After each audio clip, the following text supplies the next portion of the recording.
Sadhguru, we as students stay away from our homes, from the familial, emotional comforts. In terms of our careers, we move out seeking greener pastures. In that, we seek company in opposite sex. Some people get into relationships which gradually progresses to physical intimacy. Sadhguru, the question is then why, as generations, we cannot discuss it openly? Or is premarital sex still a taboo? See, this is not some kind of a prescription. This is an individual need. Right now, we must understand this. In this society, we handled human sexuality like this.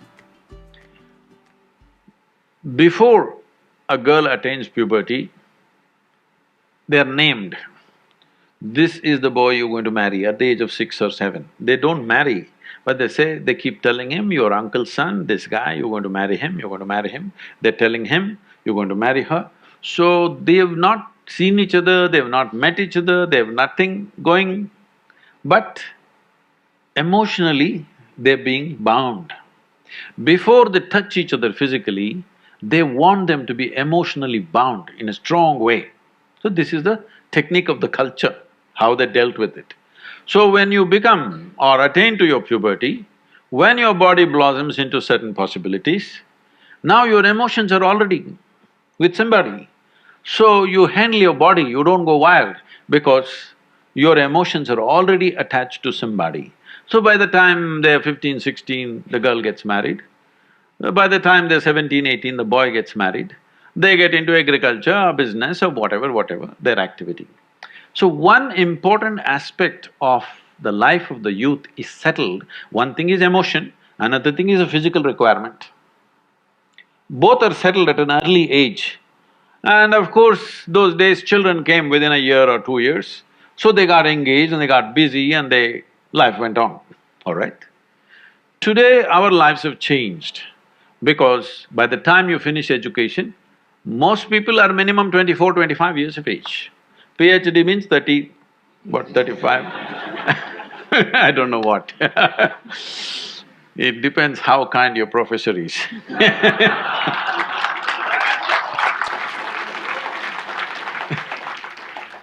So, let us say average education time is 25 years of age. By the time they get employment and settle down somewhere to reasonable financial security, 30 years of time, all right? The peak of human hormonal function is between 15 to 30. You're not teaching people some ascetic way to live. You're not giving them some sadhana that they're transforming their energy into some other possibility and attaining to something else. There is no such thing. And there's close proximity with the opposite sex.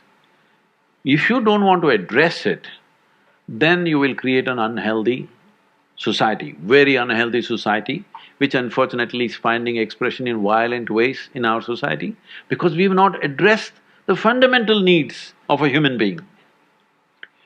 First thing is nourishment. If nourishment is taken care of, you must understand, nourishment is survival. Once survival is taken care of, naturally the species, this is not even individual, the species that you are is longing to reproduce. This is how it's built. It's longing to reproduce because this is survival of the species.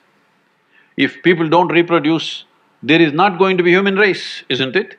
So, your body and your mind plays many tricks, and how when you look at somebody, you suddenly think they're the most beautiful, suddenly you think they're the most fantastic, you will discover later many things. But initially, everything is clouded. See, I'm telling you, let's say you are 10, 12 years of age, you looked at people, they're quite normal.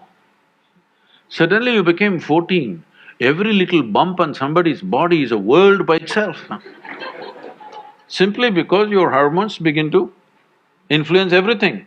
In a way, your intelligence is hijacked by your hormones. Now, this is not to be judged as bad or good, this is a natural process. There may be a few people who will go beyond that. It's fantastic for them if they can go beyond that. They're not compulsive about it, they went beyond it, fantastic for that person. But you expect the whole society to go beyond it, you're just stupid. Such a thing doesn't happen. So, definitely the debate of when and how sexuality should happen has to come in. But now, we are still having a certain cultural aspects to us that we are an emotional lot. We are still an emotional lot. People suffer immensely when things happen without the needed emotions. A whole lot of people at least. There may be a few people who are above that, but a whole lot of people suffer. So, for our country, for our society, how to deal with this without causing a major disruption in the social structure is something that we must debate. We must do research on it, how to do it.